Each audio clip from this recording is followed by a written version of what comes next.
Hey, you. Deep thoughts for this rainy Wednesday. Let's talk about change for a second because I think for a lot of us, we are standing at crossroads, realizing that there have been certain elements in life that are just not working out. We knew going into this year that 2025 was a 9 year. Nine is all about change. It's about shedding, releasing. This is the year of the snake. We are releasing these old energies, ties to karmic bonds and traumas and energies that are just no longer conducive. So when we talk about change, I love to break change up into three different, steps or platforms or jumping off points. Awareness, acceptance, action. Right now, so many of you are in that awareness phase. The last few months have been trippy as fuck. They have shifted and brought up to the surface a lot of issues and stagnancy, deaths, cycles, chapters that we are seeing really and truthfully, painfully so, some of us, of what's not working out in our lives. The areas in our lives that they're long overdue for an overhaul, for a closing out, for a clearing. And what this looks like may differ from person to person. For some, it's your finances. Realizing that how you've been moving financially is in the complete opposite of the life that you truly crave and desire. For some of you, it's your relationships, realizing that the person you've been committed to for the last couple of weeks, months, years, decades is just no longer working out the way you had hoped. Awareness is key and with awareness comes contrast. So I would even dare say that change really requires 4 levels, because before you get into that phase of awareness, you have to experience contrast.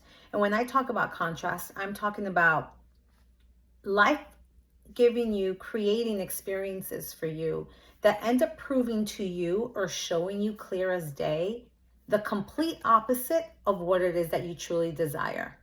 Because it is through the power of contrast that we're able to see and realize once and for all, this is absolutely not what I want. This isn't what I signed up for. This is no longer resonating with who I want to be or who I am becoming. So through contrast, we're able to be offered this beautiful and powerful gift of awareness, understanding and seeing things as they truly are, not as how we wish they could be. From awareness, we do jump into acceptance. Before we can commit to change, can we make peace with what brought us to where we're at? Can we make peace with the old version of ourselves that led us here?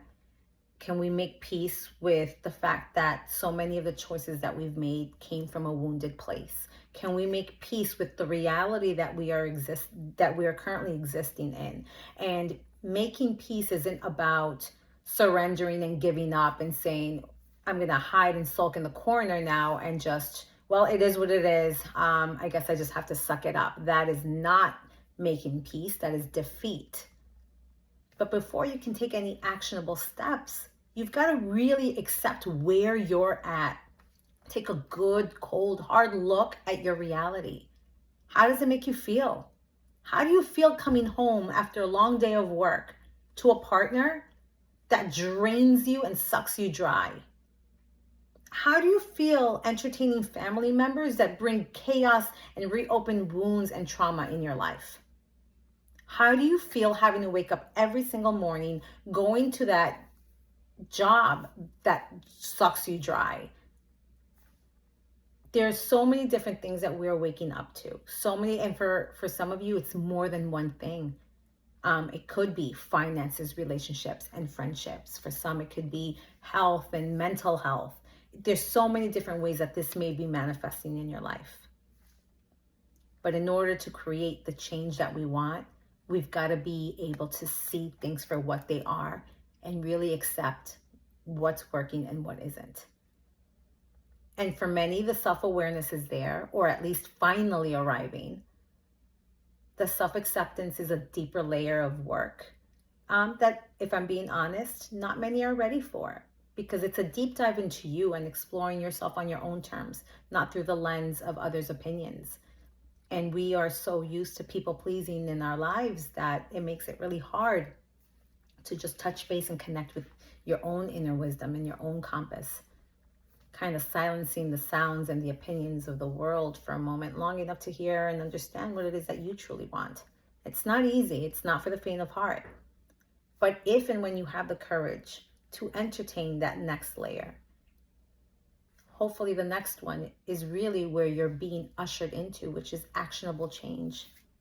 The kind of change that moves you back towards alignment, where you belong, where you truly desire, where you want to be. But you can't, it's hard to implement change in your life until you accept once and for all that whatever it is that's coming up for you is just not working out.